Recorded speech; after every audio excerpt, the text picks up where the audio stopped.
Então, doutor, nós viemos aqui falar de obesidade, né? Porto Alegre é uma das cidades líderes, né, em pessoas com sobrepeso e também uma alta taxa de obesidade. Eu gostaria de saber o que nós temos de novidade quando o assunto é obesidade.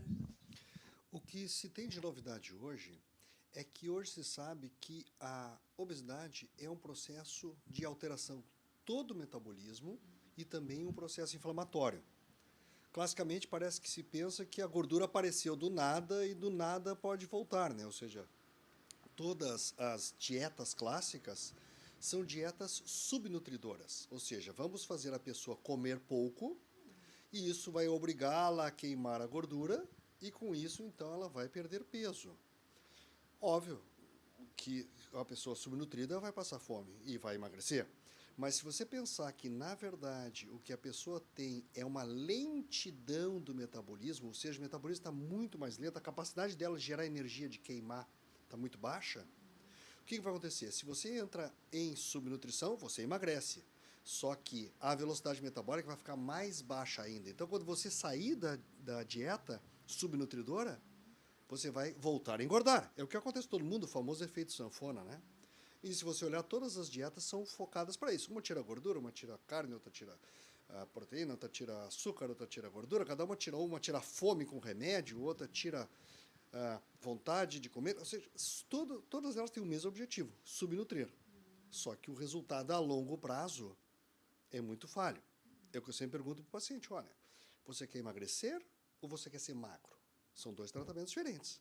Um é para emagrecer, aí você passa fome e emagrece, só que o metabolismo vai ficar mais lento e você engorda de novo.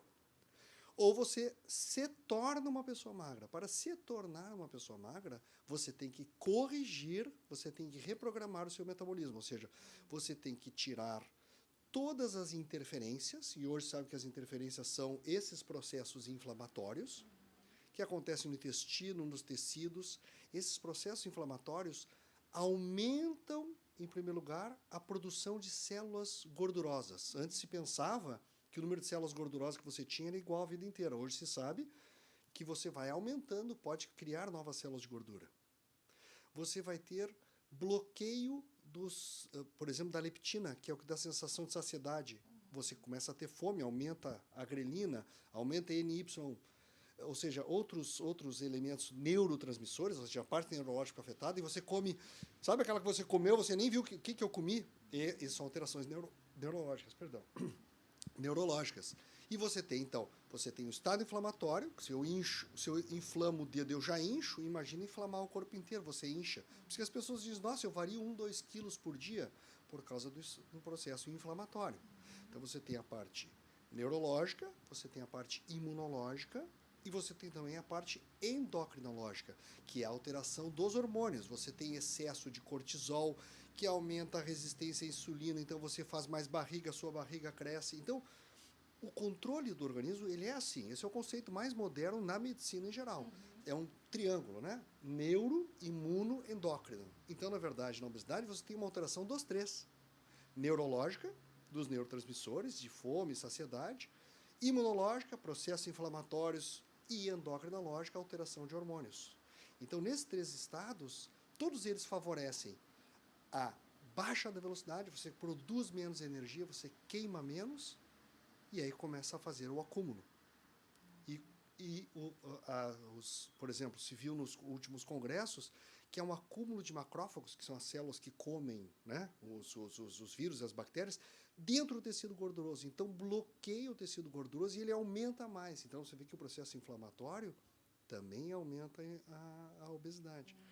Então, passar fome numa situação dessa, melhorou o quê? Então, o caso não seria mais reduzir não só a alimentação, mas então gastar essa energia, doutor? Na verdade, é toda uma modificação. Você tem que tirar todo o processo inflamatório, ou seja, tem que avaliar todo o processo do paciente, ver todos os elementos que estão gerando inflamação, eliminar isso. Ou seja, como eu digo sempre, eliminar as interferências. Segundo, modular o funcionamento. Modular o funcionamento neurológico, modular o funcionamento hormonal, glandular e desbloquear a geração de energia. Porque a célula, ela é dupla, né? Ela tem que gerar sua própria energia para então fazer a produção. Se você gera energia e tem produção, você está normal. Se você perder a geração de energia, você só vai ter produção de segunda, que é acúmulo de gordura. É o que acontece no obeso. Ele tem o que a gente chama de desvio anabólico, ou seja, ele está no processo de falta de geração, ele não queima. Né? É aquele namorado ou a namorada que come 10 vezes mais e queima, porque ele está no oposto, né? Ele está queimando muito e a produção, então, fica menor. Entendeu? Então, o obeso, na verdade, está deslocado, então você tem que realocar ele.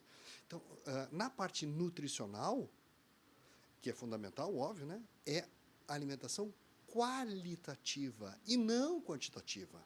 Então, uma alimentação qualitativa, não inflamatória, que melhora a produção de energia, que melhora a condição dos hormônios. Ou seja, o conceito mudou. Hoje não é um tratamento de quanto eu como, entendeu? Não é um tratamento calórico. Senão não existiria gordo, né? Cá entre nós, né?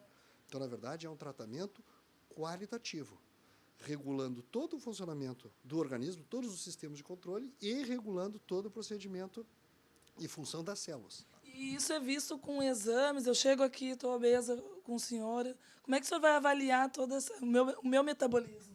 A avaliação são duas partes, né? Primeiro, você vai tomar a história do paciente, porque a tua história vai me dizer o que... A história conta tudo do paciente. Você tomando uma boa história, que é um problema hoje da medicina, é a falta de tempo, né? Então, você tem... Nós, dentro da nutrologia, que temos tempo para fazer uma história longa, 1h30, nós conseguimos tomar toda a história e ver todos os momentos e as situações que podem ter ocorrido. Depois você parte para exames.